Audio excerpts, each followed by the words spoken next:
আসসালামু আলাইকুম। আমি ইঞ্জিনিয়ার সুমন। আমি আমার একটা প্রজেক্টের সামনে থেকে আপনাদেরকে যে ম্যাটেরিয়ালটা এখন দেখাচ্ছি, আমার হাতে যে ম্যাটেরিয়ালটা আপনারা দেখতে পাচ্ছেন, এটা সুদূর পঞ্চগড় থেকে নিয়ে আসা মোটা সাদা বালি। আমাদের এই বৃহত্তর ময়মনসিংহ অঞ্চলে যে সমস্ত কনস্ট্রাকশন সাইটগুলি চলমান, সেই কনস্ট্রাকশন সাইটগুলিতে এতদিন নেত্রকোনা দুর্গাপুর থেকে যে লাল বালিগুলি আসতো, যেটাকে আমরা সিলেট স্যান্ড বলি ইঞ্জিনিয়ারিং ভাষায়, যার FM 2.5, সেই বালিগুলি ইদানিং আর আসতেছে না।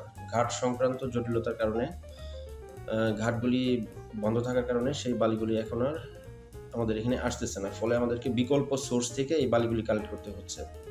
তো আমাদের পার্শ্ববর্তী আরেকটা সোর্স আছে ঝিনাইগাতি, কিন্তু ঝিনাইগাতির বালিগুলির FM খুবই কম এবং সেই বালিগুলি ময়লাযুক্ত এবং আয়রনযুক্ত। ফলে আমাদেরকে বাধ্য হয়েই সুদূর পঞ্চগড় থেকে এই মোটা বালি, সাদা মোটা বালিটা কালেক্ট করতে হচ্ছে। পঞ্চগড়ের মহানন্দা, করতোয়া, মহুয়া নদী থেকে এই বালিগুলি কালেক্ট করা। এগুলির গুণগত মান খুবই ভালো, দানা মোটা এবং এটার FM 2.5-এরও উপরে। আপনারা নির্দ্বিধায় এই বালিগুলি ইউজ করতে পারেন। ধন্যবাদ। দেখা হবে পরবর্তী কোনো ভিডিওতে। আল্লাহ হাফেজ।